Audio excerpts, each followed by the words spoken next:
Greetings and welcome to another round of the Master Fill in Your Corner podcast.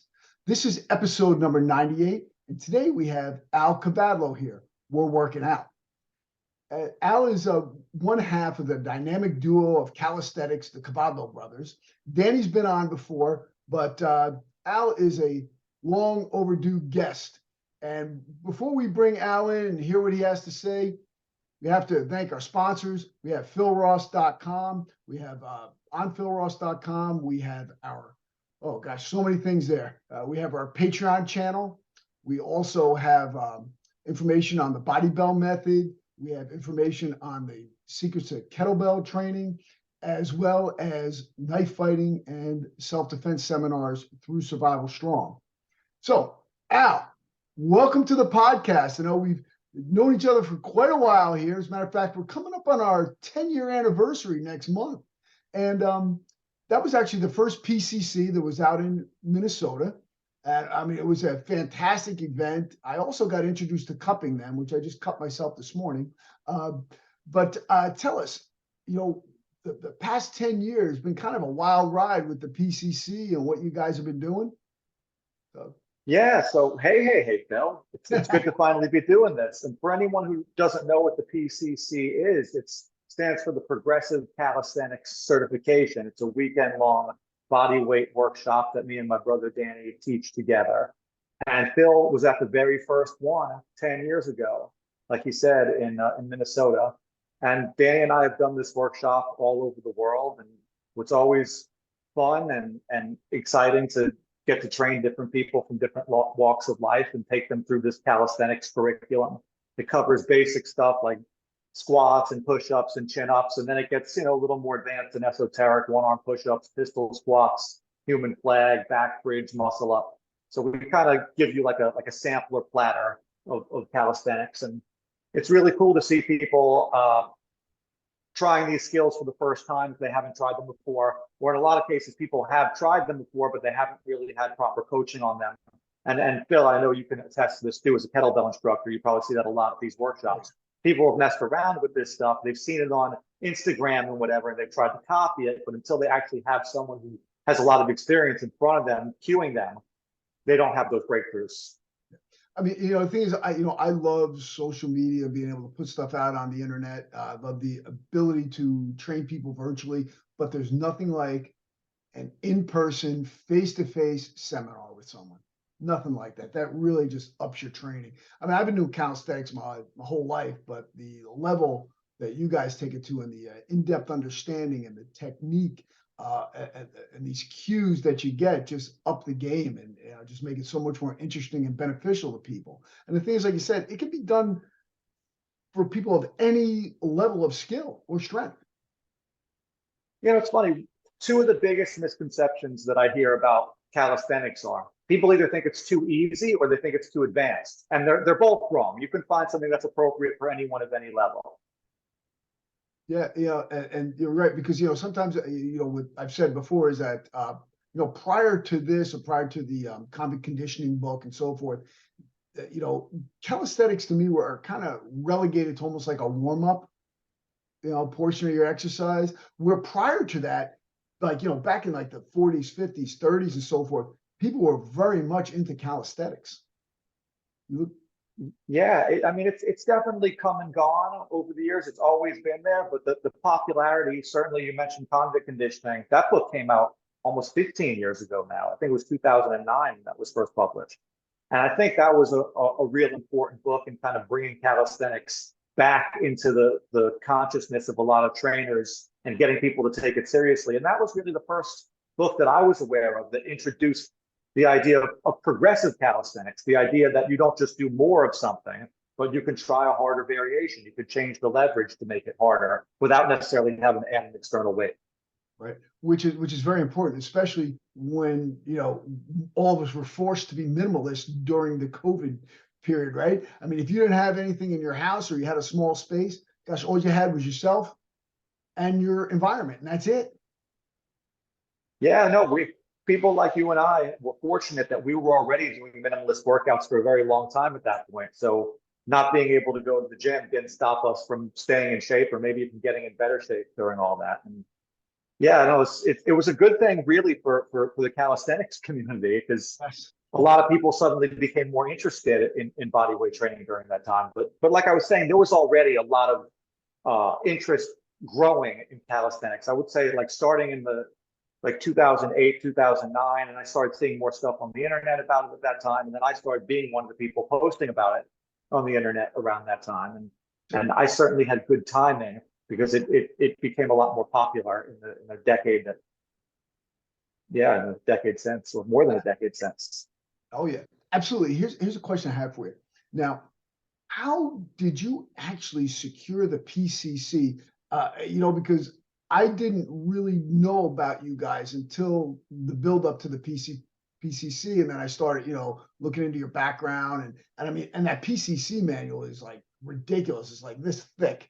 I mean, not ridiculous in a good way, but how did you put together the PCC and get involved with Dragon Door and all of that?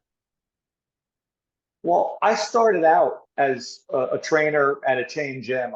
Yes. And for many years, I was just training people. And a lot of my workouts were conventional gym workouts. I did weights, I did machines, I did some calisthenics. Like you said, calisthenics was kind of maybe a warm up or maybe a burnout. We do some push ups or some dips at the end of the chest day or something like that.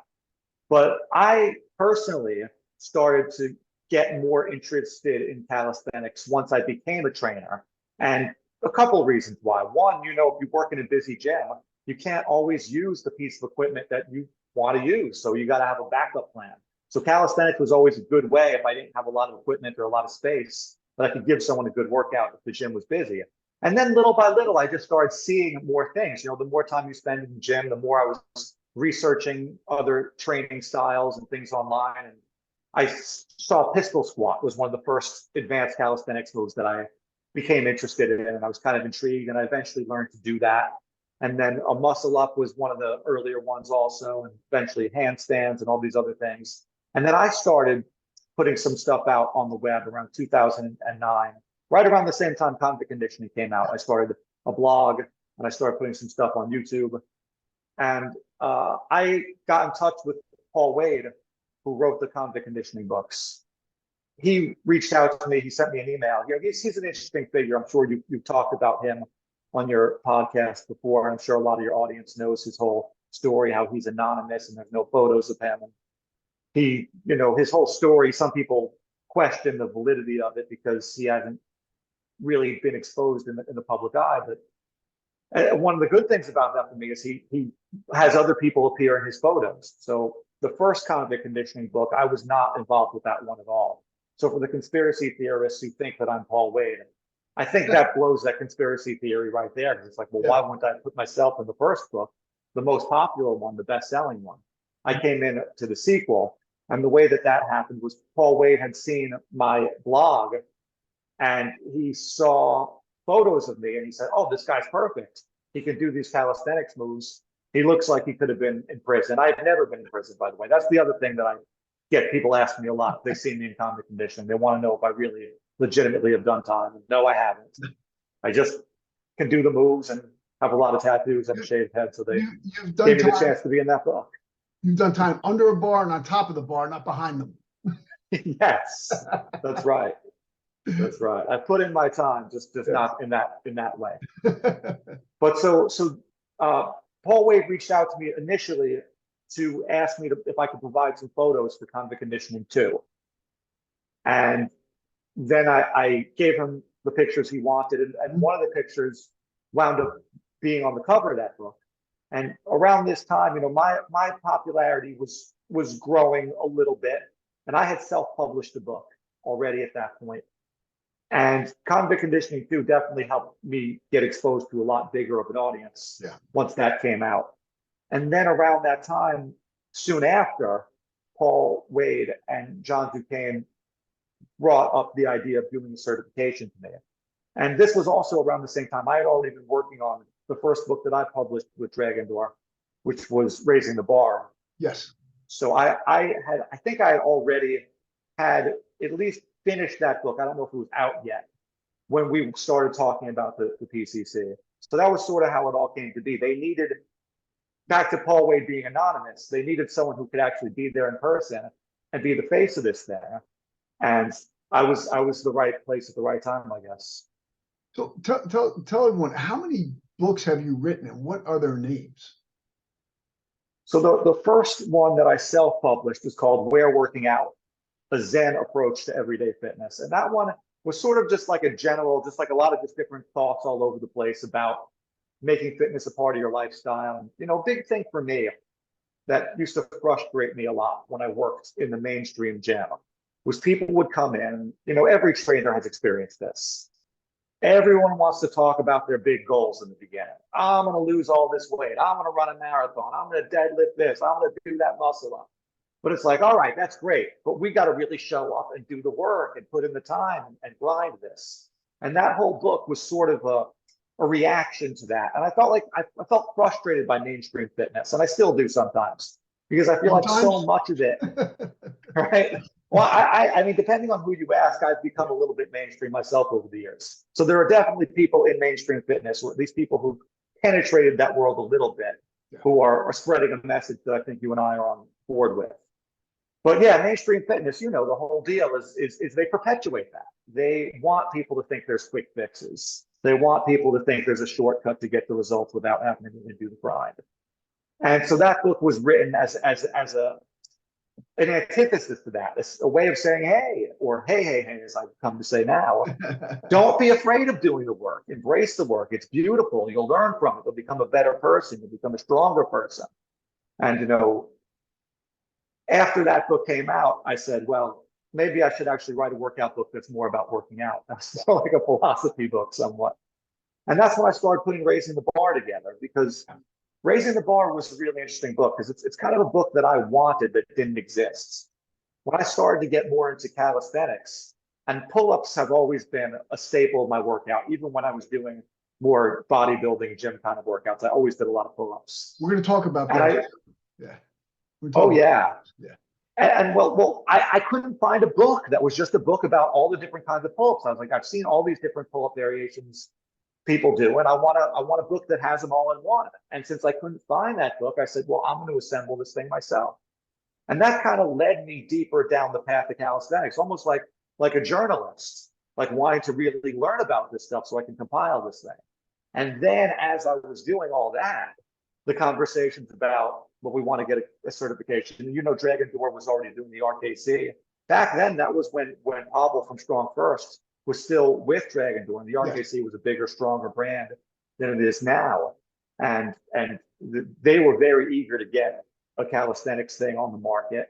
And I was very eager for the opportunity to do it. I'd been a trainer in the gym, like I said, for a lot of years, and I was ready to take the show on the road. Yeah. Well, certainly did. On the road, you've gone all over. Talk about on the road, just not just in the United States, but overseas. I mean, you've been to China, Australia, all over the place. Even South America, I believe, right? We never did a PCC in South America. We tried to a couple times, but for various reasons, it never came to fruition. Yeah, no, okay, understood. A lot in Europe as well, but yeah, we did a lot of traveling with it. It was good times. So let me get back to what are the books and how many have you written? Oh yeah, I got sidetracked, didn't I? Thanks for bringing me back to that's right. That's what I'm here for. That's my job.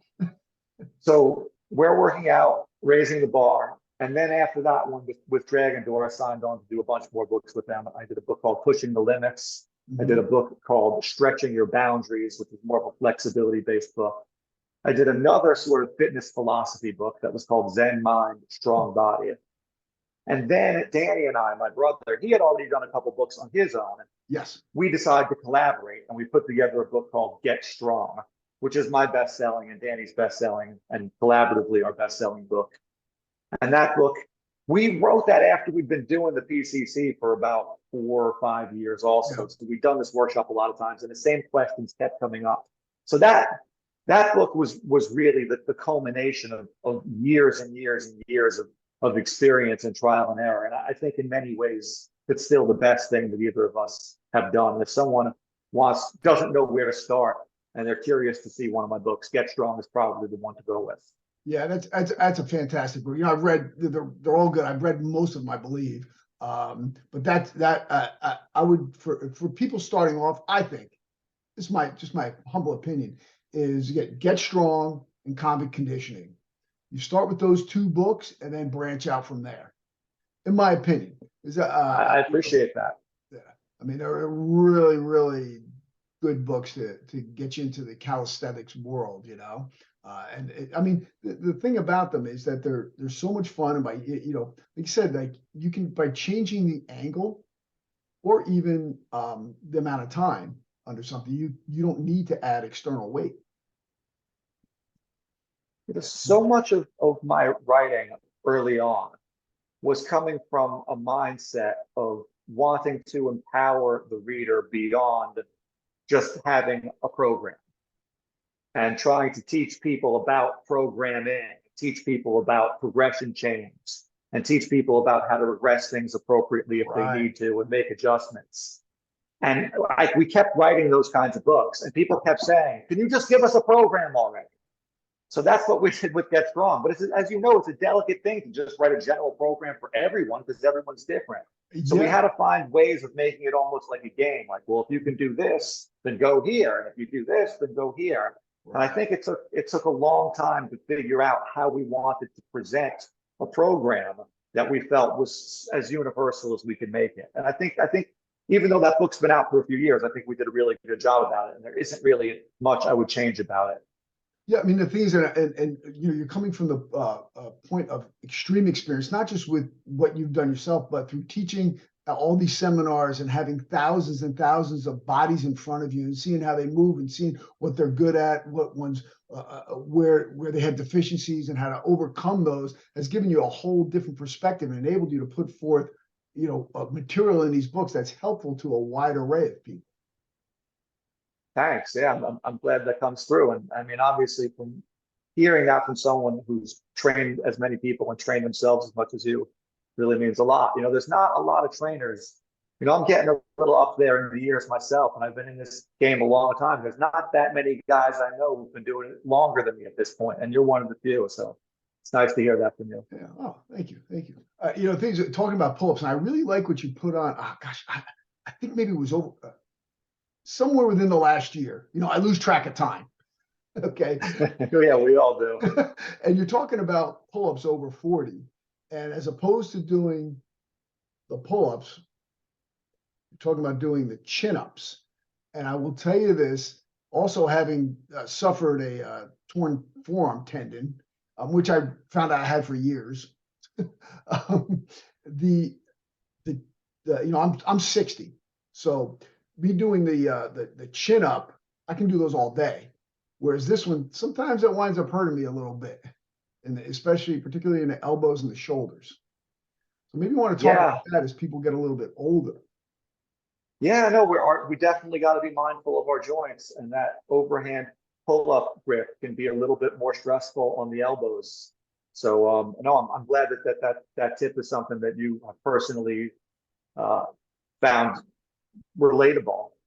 And I guess gotta tell you, you look amazing. I forgot that you were 60.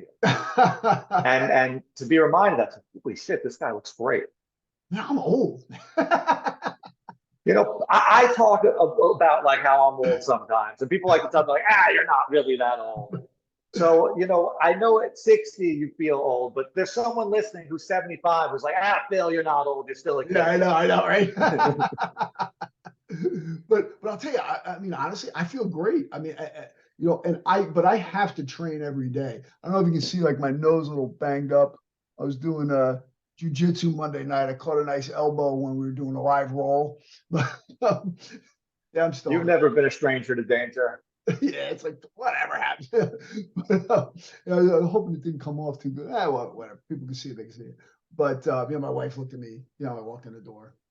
Yeah, really. Yeah, whatever. So, but every morning I get up and I do my warm up with the bow staff, and then I do some form of calisthenics. Either I do a real in-depth stretching, but primarily I'll hit push-ups, sit-ups, squats, and bridges. And then I do some single leg work and neck work. And that's one thing that I don't see a lot of people. I don't see a lot of people doing neck work, which is part of the spine, which is part of your back health. I mean, if you want to have a healthy back, let's work that neck as well. Well, grapplers certainly do, right? Jiu-jitsu's gotten a lot more popular. I was talking about calisthenics growing in popularity the last decade or 15 years. Jiu-jitsu certainly has too. Oh, And absolutely. I see a lot more people showing up who are thinking about working their neck Yeah, than yeah, there yeah. were a decade ago. It's funny because I'm sure you've gone to seminars when you take a poll, and 'cause we work neck in my seminars, and like a lot of these trainers don't address the neck. Well, it's not something that you necessarily need to prioritize doing direct work for in a general population. If you're training, overweight, sedentary people, it's like you need to get them squatting, you need to get them doing some kind of push-up, you need to get them doing like neck shouldn't be a top priority. Yeah. But we get some esoteric people coming to our workshops, not the sedentary, overweight mom of three. We get guys who are martial artists, we get guys who are trainers. So when you start to get into that level of depth, then you do want to think more about those little things. Yeah. You don't want to put the cart before the horse, right? Oh, no, Someone who's coming in who's worried about their neck training, it's like, bro, you can't even squat. Right? So that's the thing that tends to happen too with social media, right? Is people get so distracted by these minutiae that they forget about what they really need to focus on. Everybody has to do an upper and lower body push and pull and start from there. Exactly. Think about it, and like I said, this is one of the things that's, and I know as a trainer you feel this too. You get very frustrated about how do we get the word out there without, and I'll tell you honestly, you have a much more a pleasant demeanor than I do. I'll just come right out and say I don't think you're unpleasant. Maybe I'm a little gentler than you. Yeah, a little gentler. Yeah. But it's really tough to get people to understand the concept that, heck, man, you have to move, you have to work out, you have to train. I mean, don't they realize that they're going to live better longer if they move? So many of these issues can be just handled with just proper movement and diet. I've been doing this, like I said, for a long time, and you have too, and it doesn't surprise me anymore because I've seen it so much, but it still amazes me. It really is. Sometimes I still think, and I used to think this a lot in my early years as a trainer, and now I've just come to accept it. But I used to think, like, I love doing this job. I'm grateful I get to do it, but why does this even need to exist? It's crazy that people aren't motivated and they can't see how helpful and useful and beneficial this is. That they need to hire somebody to force them to do this. It's just crazy. But now I've been doing it for so long. I'm like, oh yeah, that's just the world. People need this. It's a valuable service. It's becoming a more valuable service as we keep seeing obesity rates getting more out of hand, heart disease getting worse and worse, all of these preventable things, type 2 diabetes. It's like, it's wild. The world is moving in two directions at once. There's fewer people who are just like regular and normal people now. Right. You're either into fitness or you're completely out of shape and your health is in the garbage. And there's very little in between. And unfortunately, it's almost like a pyramid, because if you look at it, there's less people into the fitness and more people not. But the thing is that's a whole opportunity though to bring the word to more people. And that's it's one of the reasons that I post stuff on social media anyway. I'm trying to inspire people to get moving. Just try to get them. And the thing is that people can do this. They don't realize how much power they have just to unlock it. And the toughest thing, and I will tell them this too, and I'll bounce off you. The hardest thing, and even for me, is doing that first set, those first reps, the first 5 minutes of the workout. That's like the hardest thing to do. Once you're in it, it's easy. And once people realize they get past that point, you got something, they can go. You're 100% right. I mean, people are sometimes surprised to hear that, I'm sure, when you say it. And they're surprised to hear what I'm saying. Like, yeah, I have days I don't feel like working out. I got days where I kind of got to force myself to do it. But also, the more you're in the habit of doing it, the easier it is to do that. And the more that you recognize, all right, let me just start and see where it goes. And I certainly have days where I do 15 or 20 minutes and I'm like, I'm just not feeling it today. I'm done. But most of the time, after 15, 20 minutes, I'm feeling better than I did before I started, and I keep going. So that's just the nature of the thing. But right, people can't get past that mental roadblock of I don't want to start. It's going to suck, and that's why they need trainers. And I was saying a moment ago how a lot of clients I was kind of complaining about annoying people who want to talk about their goals and not work. And that is one of the frustrations of being a trainer. Sure. But it's a really fulfilling job when you get through to somebody and you get them to turn that corner. And they used to hate exercise and fear it. And then they start to embrace it and they start to get stronger and they start to look better and they start to feel better. And you see them becoming not just a stronger person physically, but like a stronger person mentally and a stronger person in terms of their character. That's what it's all about. That's why I keep doing it, even though it's frustrating sometimes. Oh yeah, because you get those people that just embrace it. There's nothing like that. And the thing is, I tell people, I go, you have to, in order to exact a change, you have to stick with something 90 days. And I call it the 90 days of suck. It's going to suck for 90 days, but after that, you formed a habit. And it's about being, like you said before, being consistent. And you know, if it takes a personal trainer to have you be consistent, fine. They got skin in the game. They're going to show up to have an appointment because, you know, people are so busy that they just put themselves to the side, which is the worst thing you can do. Oh, I have responsibilities. I have to do this, I have to do that. People need me. Well, you know what? You're going to be better for those people if you're a better version of you. And you're going to be a better version if you're working out, you're feeling good about yourself, you have higher energy or higher, you know, self-worth. I agree completely. Yeah, if people think, right, it's selfish or they're a narcissist if they want to go to the gym every day. It's like it's the opposite. It's 100%. beneficial, like you said. The people who you want to provide for, you will provide for them better if you're healthier and you're stronger and you're more physically capable. Yeah, just like in an airplane, right? The say put the mask on yourself before you put it on someone else, right? You know, get yourself set. Now you can help somebody else. They don't need you passing out in the middle of trying to put their mask on. Just like you know, you're supposed to provide for someone. They don't need you dropping dead of a heart attack because you're 58 pounds overweight. And that's what, for guys like you and me, we've been fit our whole lives. I've never been obese. You've never been overweight. You've never been out of shape. I never have either. And it's sometimes hard to empathize with somebody who's in their 40s or 50s or 60s who's never worked out. Yeah. So it's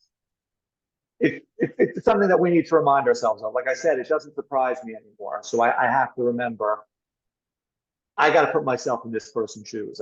And that's why they need the trainer, because they have no experience. We take it for granted that we know this stuff and that we're good at it, doing it sometimes. But you got to remember, like, there's a lot of things that I suck at.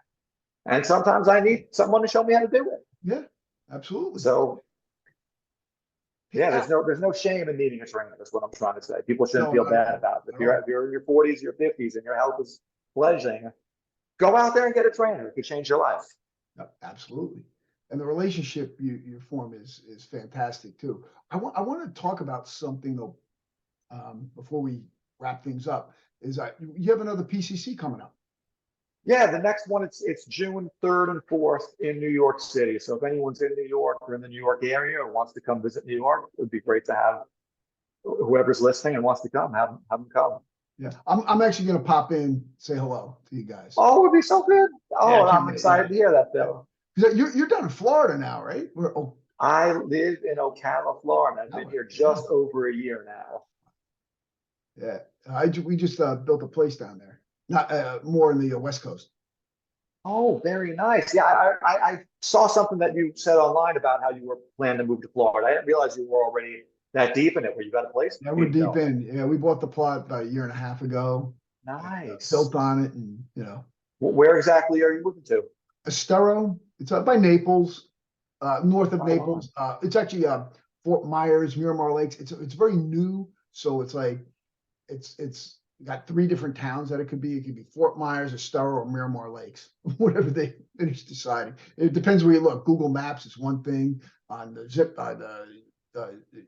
United States Postal Service is another, and then school district is another one. So it's amazing how many little cities and counties there are in Florida. Oh yeah. Now that I live down here, I'm driving around all these places I never heard of before. When you live in the Northeast, like Tampa, Orlando, Miami. And Miami, and it's like, there's some other stuff too. Jacksonville, maybe. But yeah, there's a million cities down here. Yeah, it's pretty cool. It's pretty cool. But now are you doing a lot of one-on-ones now? You doing stuff on the internet? What are you doing? I'm not doing any one-on-ones down here. This is a pretty small town, so my business is just 100% online. Like you mentioned before, during the COVID stuff, I started moving my business more online. I already had a lot of business online. I was kind of like Yeah. one foot in each world for a long time. Right. And then during that time, I started moving more of my business online. And then eventually it's like, well, my business is almost all online. Why stay in New York when I could live somewhere with more space and more trees and more sky and lower cost of living and Yep. more freedom and all the other things All that those make other good Florida so things. wonderful. Yeah, yeah. Well, that's some of the reasons that we'll be migrating, shall I say. Yeah.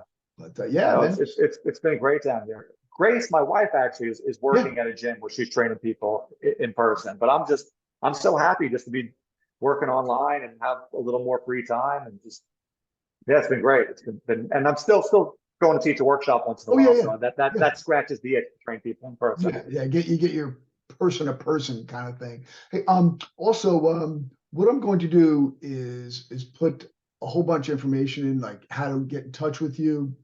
I'll put it in the description. So when you get a chance, just email me what you want me to put in there, and I'll attach it to everything I send out. Because this is Sure, going to just go out. Yeah, this goes out. like website, Facebook, Instagram, Yep, Twitter, that sort of thing. yep, all Great. that kind of stuff.